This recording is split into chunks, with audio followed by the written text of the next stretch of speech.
Hello everyone, स्वागत है दोबारा हमारे वीडियो में। इस वीडियो में सब्जेक्ट है इरिगेशन इंजीनियरिंग। तो चलिए शुरू करते हैं आज का टॉपिक। तो चलिए गाइस शुरू करते हैं आज का हमारा टॉपिक। पिछली क्लास में हम लोगों ने देखा था कि जो अंडरग्राउंड पाइपलाइन सिस्टम है फॉर इरिगेशन वो कौन कौन सी चीज़ों से बन सकता है। तो एक उसमें और आता है asbestos cement pipes. Asbestos material से भी जो pipeline underground pipeline distribution system जो है वो क्रिएट किए जा सकते हैं। The asbestos cement pressure pipe is joined together by one of the following three ways: with asbestos cement couplers, second with cast iron detachable joint, third with concrete collar। तो ये इन तीन जो एडजस्टमेंट्स हैं, ये तीन जो कॉलर्स हैं, उनसे जो है एस्बेस्टस सीमेंट पाइप को कनेक्ट किया जा सकता है। Asbestos cement non pressure pipe मतलब building pipes are made with faucet and spigot. मतलब ये फॉसेट एंड स्पिगॉट जो है वो आप लोगों ने शायद मशीन डिजाइन में पढ़ा होगा या फिर नेक्स्ट ईयर में पढ़ेंगे। तो फॉसेट एंड स्पिगॉट जो है वो जॉइंट का एक टाइप है। The joint is made with rope dipped in cement slurry called into the space between the socket and spigot. The space is then called with cement mortar with and the joint is pointed. तो ये हो गया हमारा asbestos cement pipe. Then next point है testing of irrigation pipes. तो कोई से भी किसी भी मटेरियल के पाइप्स को यूज करने से पहले जो है टेस्टिंग करना बहुत जरूरी होता है। हालांकि बायर को तो टेस्टिंग करने की जरूरत नहीं होती है, लेकिन जो क्रिएटर होता है, जो बनाने वाला होता है इन सारे पाइप्स को, वो टेस्टिंग जरूर करता है। तो उस मटेरियल की, उस कंस्ट्रक्शन मटेरियल की जो है टेस्टिंग एबिलिटी या फिर उसकी जो स्ट्रेंथ सहने की जो एबिलिटी है वो कितनी है। The standard test for irrigation pipes are test for water absorption and strength. तो दो चीजें टेस्ट की जाती है, वाटर एब्जॉर्प्शन से और स्ट्रेंथ चेक की जाती है उस पाइप की। The water absorption in a standard irrigation pipe should not exceed 8% of the original dry weight of pipe। मतलब वाटर एब्जॉर्ब वो 8% से ज़्यादा नहीं करना चाहिए उसके ओरिजिनल ड्राई वेट से। मतलब उसके ड्राई वेट का 8% जो है वो एब्जॉर्ब कर सकता है, उससे ज़्यादा जो है वो परमिसिबल नहीं है, इरिगेशन पाइप के लिए सूटेबल नहीं है वो material. To test the water absorption, sample of the pipes are boiled for about 5 hours and then gain in weight by moisture absorption is noted। तो सिंपली जो किया जाता है कि वाटर एब्जॉर्ब करने के बाद उसका वेट और वाटर एब्जॉर्ब करने से पहले उसका वेट जो है वो मेजर कर लिया जाता है और उन दोनों के डिफरेंस से ही हमको वेट जो है वो पता चल जाता है, मतलब वाटर कितना एब्जॉर्ब किया। तो इसमें क्या करते हैं, एक सैंपल को, एक टुकड़े को, उस पाइप मटेरियल के एक सेक्शन को, छोटे से सेक्शन को बॉईल किया जाता है 5 आवर्स तक। उसके बाद उसमें चेक किया जाता है कि गेन इन वेट क्या है, मतलब वेट में जो डिफरेंस है पहले और बाद में वो चेक की जाती है। The hydrostatic pressure requirement describes the minimum hydrostatic pressure the pipe में sustain without excessive leakage through the shell of the pipe। Figure shows the layout of 3H bearing test to determine the strength of concrete pipe। The tests are made on a standard testing machine। तो strength test में क्या किया जाता है, एक उसको fix surface पे रखा जाता है, उसके ऊपर से प्रेशर जो है धीरे धीरे बढ़ाता हुआ चला जाता है उसमें मशीन। मतलब एक टेस्टिंग मशीन होता है, यहाँ पे देख सकते हैं, इसको एक ब्लॉक के ऊपर में रखा जाता है और ऊपर से जो है लोड बढ़ाता चले जाता है, जो मशीन है, जो लोडिंग मशीन है।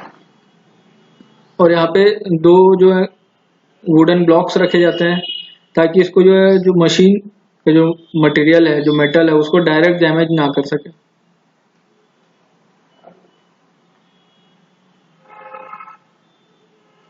तो इसी को बोला जाता है 3H bearing test. Rigid steel member, ये वाला जो पोर्शन है रिजिड स्टील मेंबर या beam, lower bearing at least 15 centimetre wide.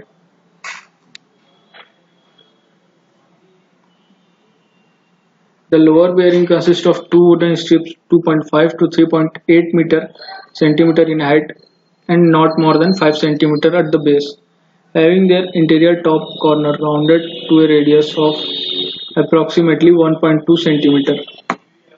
तो ये जो ब्लॉक्स जो हैं कंसिडर किए जाते हैं यहाँ पे जो साइज दिया हुआ है उस साइज की, और इसके जो इंटरनल सेक्शन है लोअर की अगर हम बात करें तो उसका जो इंटरनल सेक्शन है वो कर्वेचर के फॉर्म में होना चाहिए, मतलब जो पाइप का शेप है उसी के फॉर्म का वो होना चाहिए, और उसका जो रेडियस है 1.2 सेंटीमीटर जो जनरली रखा जाता है।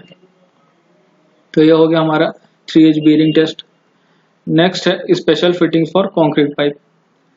Special fitting for concrete pipe such as branches, saddles, matching pieces, bands, tees are usually supplied in cast iron or mild steel।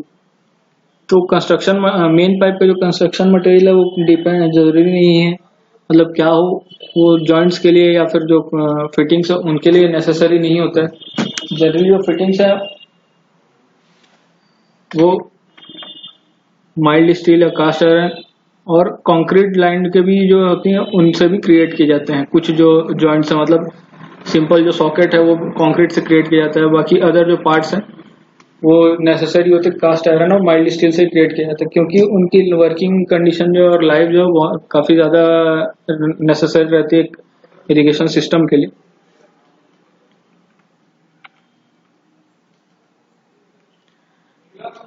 Then next है डिस्चार्ज कैपेसिटी ऑफ पाइपलाइन। तो पूरे irrigation system का सिर्फ एक pipe का इस फॉर्मूले से डिस्चार्ज जो है वो निकाला जा सकता है। पूरे सिस्टम की कैपेसिटी हमको मेजर करनी है कि उस सिस्टम के जो डिस्चार्ज कैपेसिटी वो कितनी हो सकती है, उस पाइपलाइन की कितनी हो सकती है। उसके लिए इक्वेशन है Darcy equation, V is equal to √H/dg/2FL। यहाँ पे V है velocity of flow of water through the pipe centimetre per second में, H है available head causing the flow, मतलब difference in head, difference in elevation between water level in the pump stand and outlet point. तो ये हो गया H। Then next है D diameter of pipe, G है acceleration due to gravity, L है length of pipe, F है Darcy विस्बेच roughness coefficient, D है जो रफनेस कोफिशिएंट है। अब V मिल गया हमको तो Q के फॉर्मूले में रख के हमको डिस्चार्ज मिल जाएगा, Q is equal to A into V, area into velocity, simple. यहाँ पे एक इक्वेशन देख लेते हैं इस फॉर्मूले पे based. Determine the discharge capacity of an underground concrete pipeline from the following data. Diameter of pipe 15 centimetre, length of pipeline 150 metres, difference in elevation between water level and the pump stand and discharge point 2 metre. तो सारे data हमको यहाँ पे दे चुके हैं। F जो है वो एज्यूम किया जाना है। यहाँ पे मटेरियल कंक्रीट पाइप दिया गया है तो F जो है कंक्रीट पाइप के लिए मतलब सभी मटेरियल्स के फिक्स होता है। टेबल जो है शायद ऊपर देख चुके हैं, नहीं ये रहा टेबल जो है F की वैल्यू फॉर डिफरेंट साइज जो मटेरियल के लिए, galvanised iron, cast iron, concrete pipe के लिए डिफरेंट डायमीटर के लिए F की वैल्यू जो है क्या होनी है यहाँ इस टेबल से डिसाइड हो जाएगी। जनरली जो है क्वेश्चन में मतलब एग्जाम पॉइंट ऑफ व्यू देखा जाए तो F की वैल्यू क्वेश्चन में दे दी जाती है, क्योंकि इतना सारा तो याद रखना जो है पॉसिबल तो है नहीं। तो आगे देखते हैं, यहाँ पे सभी वैल्यूज को पुट किया जाता है डायरेक्ट फॉर्मूले में। यहाँ पे एक चीज ध्यान रखना है कि यूनिट, इक्वेशन में यूनिट कौन सा लेना है और क्वेश्चन में कौन सा दिया है, ये बहुत जरूरी है कि ध्यान में रखा जाना चाहिए। देन अपने को मिल गया V सेंटीमीटर पर सेकंड में, इसको कन्वर्ट कर लेंगे मीटर पर सेकंड में, क्योंकि Q की वैल्यू हमको मीटर पर सेकंड में ही शो करनी है। Then area of cross section of pipe, area का फॉर्मूला होता है π/4d², क्रॉस सेक्शनल एरिया, ठीक है। डायमीटर ऑफ पाइप हमको दिया हुआ है, वैल्यू रखेंगे, A मिल गया। अब discharge capacity Q is equal to A into V, इसमें वैल्यू पुट करेंगे हमको आंसर मिल जाएगा।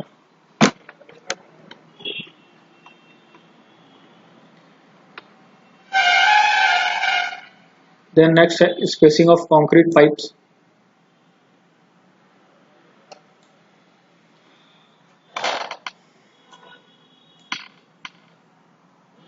Pipeline are spaced to suit the field layout and soil type. One main line is usually laid along the upper boundary of the field. तो field के according और हमारे requirement के अकॉर्डिंग जो है स्पेसिंग रखी जाती है कंक्रीट पाइपलाइंस की, मतलब अंडरग्राउंड पाइपलाइन सिस्टम की। When the land slope is nearly opposite direction, the pipeline may be laid in the middle so that the line can command field on either side। तो अगर direction जो है वो favourable नहीं है, मतलब हमको वाटर जो है वो लो एलिवेशन से हाई एलिवेशन में लेके जाना है, तो पाइपलाइन को इस टाइप से पूरे फील्ड में डाला जाता है कि वो मिडिल सेक्शन पे हो और उस पे जो एलिवेशन डिफरेंस जो है ज़्यादा वर्क ना कर पाए, ज़्यादा डिफरेंस क्रिएट ना हो। When the prevailing land slope is in one direction only, the spacing between pipeline varies from 100 to 200 centimetre. अगर जो है स्लोप जो है वो एक ही डायरेक्शन में है तो स्पेसिंग 100 to 200 मीटर्स के बीच में वेरी कर सकते हैं। According to the condition, the closer spacing are suitable for sandy soils and the farther spacing for heavy clay soils. It is not necessary to lay pipeline along the field boundaries।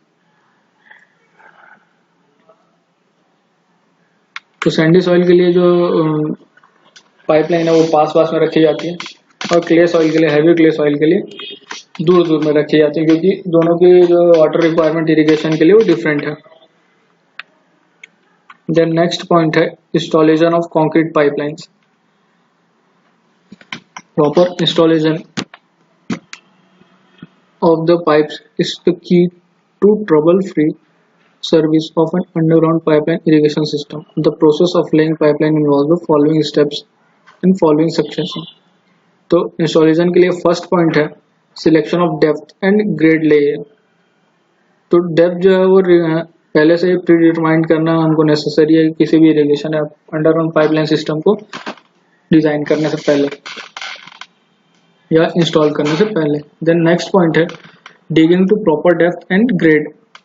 Third है lowering the pipe and squeezing, मतलब pipe को नीचे डालना और उसको सही तरीके से वहां पे फिक्स करना। फोर्थ है सीलिंग द जॉइंट्स। फिफ्थ है बैक फिलिंग द ट्रेंच, मतलब जो ट्रेंचेस है उनको पूरी तरीके से फिल करना फील्ड लेवल तक के, to prevent the damage of pipeline from loads acting on it. Concrete pipes should be laid with their upper surface at a depth of at least 45 cm to 60 cm from the ground surface। तो जो depth है generally farm equipments के से जो destruction हो सकता है किसी अंडरग्राउंड पाइपलाइन सिस्टम के लिए, तो उससे बचने के लिए जो है उसका जो डेप्थ है 45 टू 60 सेंटीमीटर जो ग्राउंड सरफेस से नीचे रखा जाता है पूरे अंडरग्राउंड पाइपलाइन सिस्टम का। क्योंकि फील्ड इक्विपमेंट्स की वजह से, फील्ड मूवमेंट की वजह से जो भी हमारे कल्टीवेशन या प्रोसेसेस होते हैं, जो हार्वेस्टिंग वगैरह या जो प्लाऊ वगैरह यूज़ करते हैं उसकी वजह से, तो डेप्थ जो है वो नेसेसरी होता है, मतलब एक रिक्वायर्ड डेप्थ पे होता है। तो फार्म इम्प्लीमेंट्स की वजह से जो डैमेज नहीं होता है जो हमारा सिस्टम है अंडरग्राउंड पाइपलाइन इरिगेशन सिस्टम जो। The width of trench should be adequate to provide sufficient working space. The grade of pipeline is kept uniform and is usually the same as average land slope along the line where the pipes are laid। तो width जो है trench का वो इतना sufficient रखा जाता है initially कि वो पाइपलाइन को जो वर्किंग का, मतलब पाइपलाइन को जब बिछाया जाता है किस फील्ड में, तो उस टाइम पे वर्किंग के लिए वो सूटेबल रहेगा, सफिशिएंट स्पेस मिल सके। देन जो ग्रेड है पाइपलाइन का वो यूनिफॉर्म रखा जाता है और according to the land slope रखा जाता है। To obtain uniform depth and grade the elevation of trench bottom between are fixed with dumpy level. तो जो ग्रेड है वो किसी इंस्ट्रूमेंट्स के थ्रू हम फिक्स कर सकते हैं, मेजर कर सकते हैं, या एक्सपीरियंस पर्सन के थ्रू लाइक लाइनिंग से लाइंस के थ्रू हम उसका जो ग्रेड है वो मेंटेन कर सकते हैं। The route of proposed pipeline is cleared and is done with suitable tool and equipment।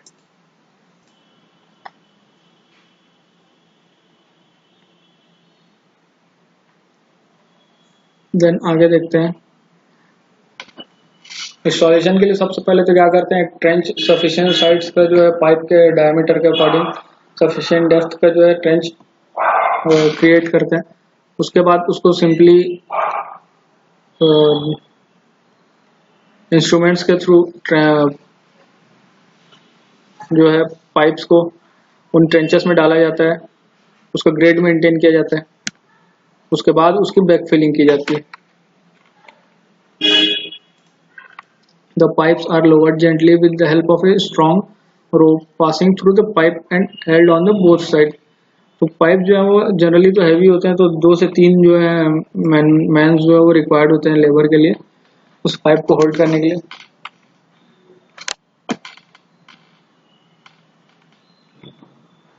Pipes are set on firm trench bed set of 4 to 5 pipes at a time with the respective collar laid over.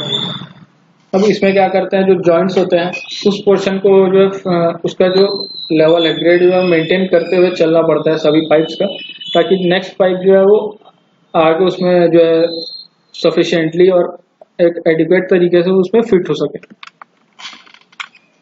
तो इस pipe में देखिए यहाँ पे एक joint के लिए जो है उसको सपोर्ट को जो है आगे की ओर थोड़ा सा और एक्सटेंड किया जाता है ताकि जो नेक्स्ट पाइप है उसमें आगे सही से जॉइंट हो सके। Each pipe should be laid on firm, undisturbed soil. The bottom of trench should be smooth with large stone clods or other irregularity removed. तो जो ग्राउंड सरफेस है ट्रेंच के लिए लेट करने के लिए डालने के लिए वो जो है स्मूथ होना चाहिए और इरेगुलरिटी से जो है रिमूव होना चाहिए।